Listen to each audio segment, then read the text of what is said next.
जी बिस्मिल्लाहिर्रहमानिर्रहीम अस्सलाम वालेकुम to all students again welcome in the class of computer science. Student हम डिफरेंट जो हमारे लूप हैं उनको डिस्कस कर चुके हैं।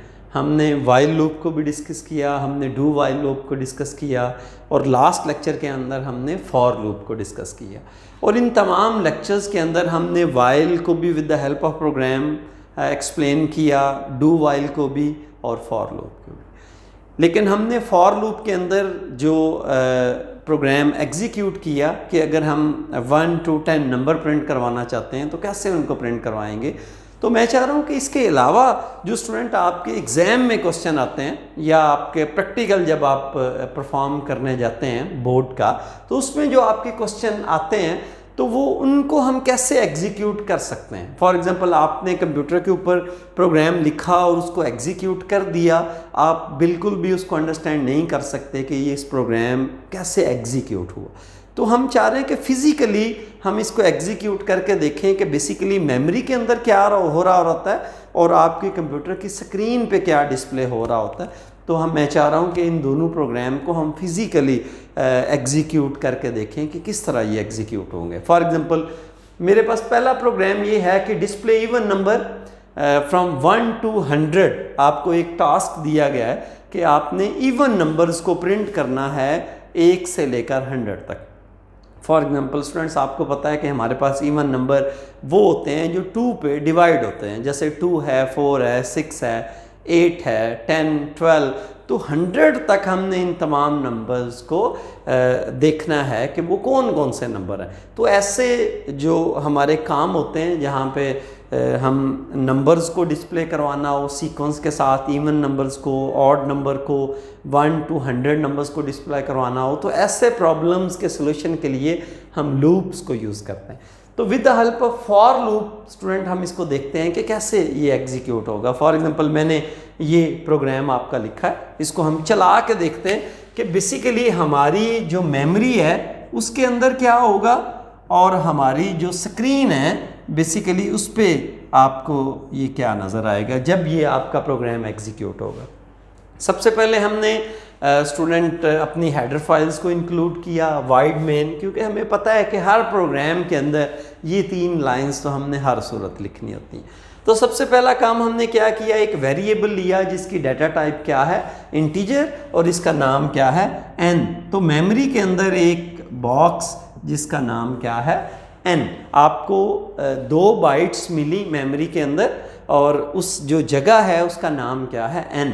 अब आप n के अंदर स्टूडेंट जो भी वैल्यू स्टोर करवाएंगे तो आपकी रैम या मेमोरी के अंदर वो वैल्यू जो है वो इस जगह पे जाके स्टोर होगी जी।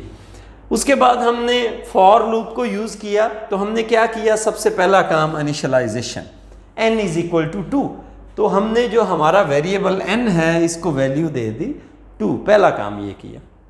उसके बाद हमने कंडीशन को चेक किया कि n इज़ लेस देन और इक्वल देन 100। तो जो 2 है वो यकीनन 100 से कम है, तो आपकी कंडीशन क्या है, ट्रू। तो अगर आपकी ये कंडीशन ट्रू है तो आपकी body of the loop execute होगा। हमने लास्ट लेक्चर के अंदर डिस्कस किया। तो बॉडी ऑफ द लूप में स्टूडेंट आपकी ये जो n है इसकी वैल्यू प्रिंट होगी। तो n की वैल्यू आपकी क्या है, सो स्क्रीन के ऊपर आपकी ये स्टूडेंट जो n की वैल्यू है वो 2 प्रिंट होगी। और उसके बाद आपका ये /n है तो ये नीचे वाली लाइन पे आ जाएगा। तो स्टूडेंट इसके बाद आप दोबारा ये आपका इंक्रीमेंट डिक्रीमेंट होगा, फिर कंडीशन चेक होगी, फिर बॉडी ऑफ द लूप, ये इस तरह एग्जीक्यूट करेगा। n में आप यहाँ पे आए तो n plus and equal to 2। Student इसका मतलब ये है कि n is equal to n plus 2। हमने पढ़ा था ये जब हमने ऑपरेटर्स को डिस्कस किया था तो हमने वहाँ पे पढ़ा था कि प्लस और इक्वल को हम कंबाइन से लिख सकते हैं जी स्टूडेंट। तो n is equal to n plus 2, इसका मतलब है हमारे पास n की वैल्यू पहले 2 थी, उसमें हमने 2 प्लस किया तो वो क्या हो गया 4। तो अब n की वैल्यू हमारे पास यहाँ पे भी 4 हो चुकी है और ये मेमोरी के अंदर भी 4 हो चुकी है स्टूडेंट, ये ले। तो यहाँ पे कंडीशन अगर हम चेक करेंगे तो 4 is less than 100, condition true है तो आपकी n की वैल्यू प्रिंट होगी 4। ठीक है, ये फिर आप इसमें इंक्रीमेंट करेंगे 4 + 2 6।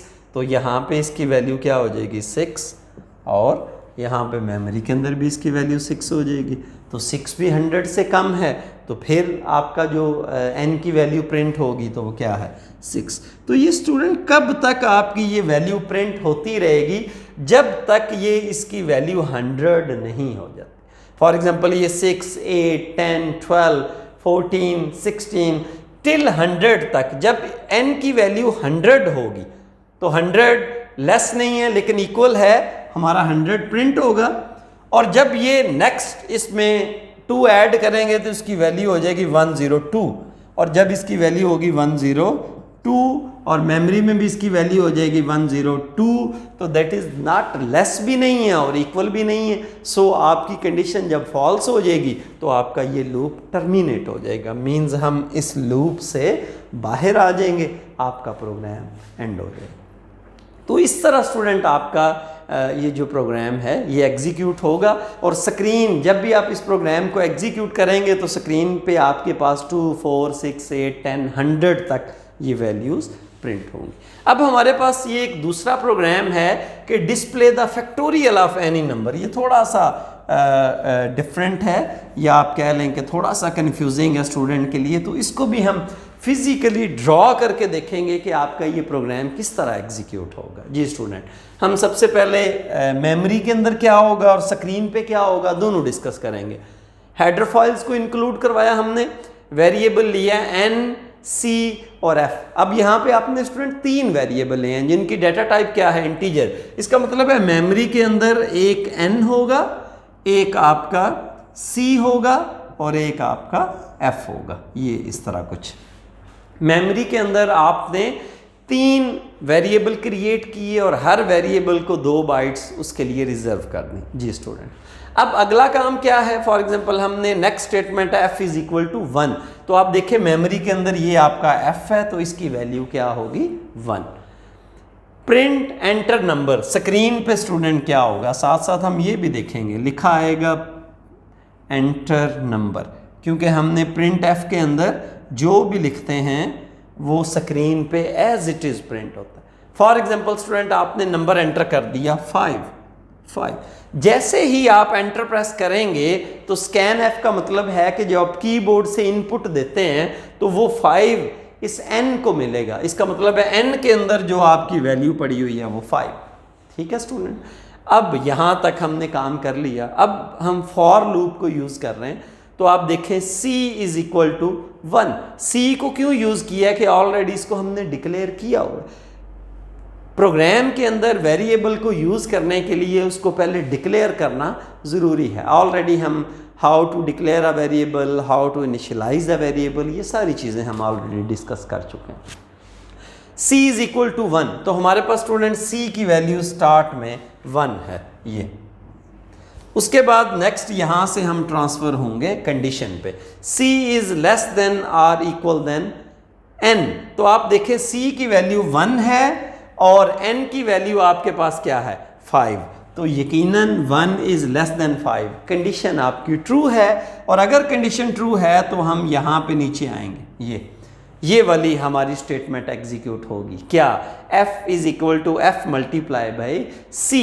f की वैल्यू 1 है और मल्टीप्लाई बाई c की वैल्यू 1 है, तो 1 मल्टीप्लाई बाई 1, तो f को क्या मिलेगा 1। तो ऑलरेडी f के अंदर 1 ही पड़ा हुआ है। जी स्टूडेंट, तो इसके बाद ये इसका पार्ट नहीं है। ये अगर हम यहाँ पे ब्रैकेट नहीं लगाते तो सिर्फ एक स्टेटमेंट इस लूप का पार्ट होती है। अगर यहाँ पे एक से ज़्यादा स्टेटमेंट होती तो हम ब्रैकेट यूज़ करते, लेकिन अगर स्टूडेंट ब्रैकेट नहीं है तो फॉर के बाद सिर्फ जो एक सिंगल स्टेटमेंट होगी वो इसका पार्ट होगी, ये आपके लूप का पार्ट नहीं है। तो यहाँ से फिर हम कहाँ जाएंगे, यहाँ पे इंक्रीमेंट पे, फिर यहाँ से दोबारा आएंगे कंडीशन पे। तो अब c की वैल्यू आपके पास क्या थी 1। अब c में हमने एक ऐड कर दिया तो c की वैल्यू स्टूडेंट क्या होगी 2।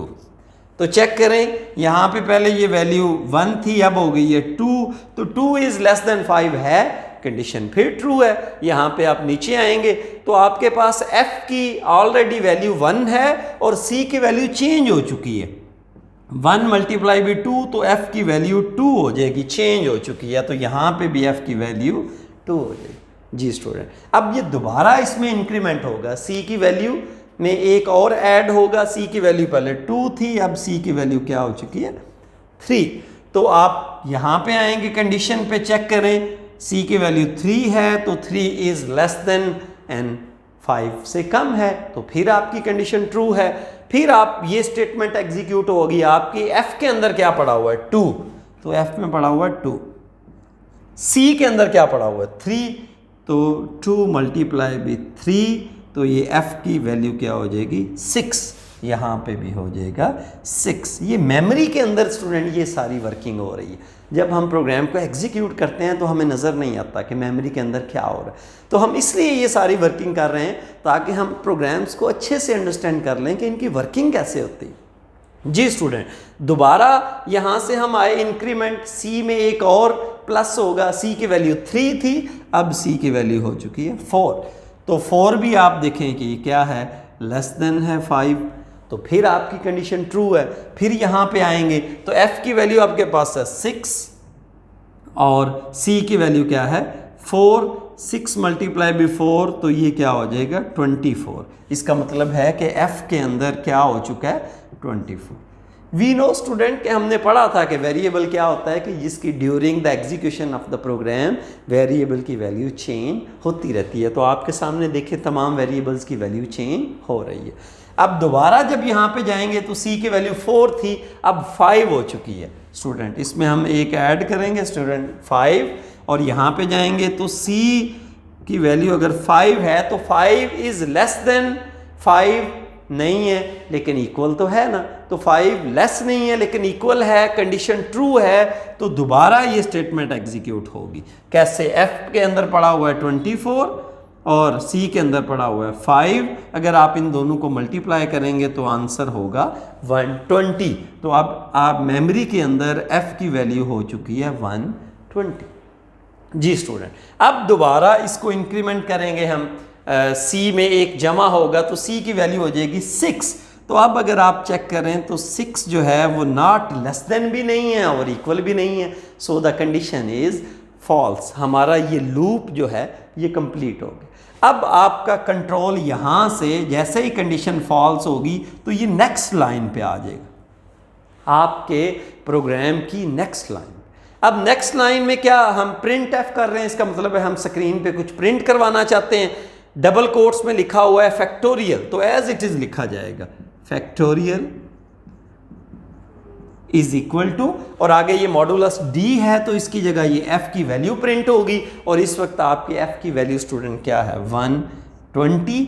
और इसके बाद आपकी जो नेक्स्ट लाइन है गेट ch ये एग्जीक्यूट होगी और उसके बाद आपका प्रोग्राम एंड हो जाएगा। तो ये देखें, आप अगर चेक करें तो 5 का फैक्टोरियल 120 ही होता है। तो स्टूडेंट इस तरह आपकी मेमोरी के अंदर वर्किंग होती है और इस तरह आपकी स्क्रीन के ऊपर वर्किंग होती है और इस तरह हमारा प्रोग्राम एग्जीक्यूट होता है। लेकिन ये सारा काम इतनी तेज़ी से होता है कि आप जब Alt F9 से कंपाइल करते हैं और कंट्रोल F9 से जैसे ही आप प्रेस करते हैं तो एकदम आपके पास स्क्रीन के ऊपर ये आंसर आ जाता है, लेकिन उसके बैक एंड पे ये सारी वर्किंग होती है। लेकिन कंप्यूटर यू नो एक मशीन है और वो स्पीड के साथ वर्किंग करती है, तो इस तरह वो इतनी स्पीड से वर्किंग करती है कि हमें ऐसे लगता है कि जैसे हमने बटन प्रेस किया और उसने हमें आंसर दे दिया। आई होप कि ये दोनों प्रोग्राम आपने अच्छे से अंडरस्टैंड कर लिए होंगे। इंशाल्लाह मिलते हैं नेक्स्ट लेक्चर में, तब तक के लिए अल्लाह हाफिज़, थैंक यू।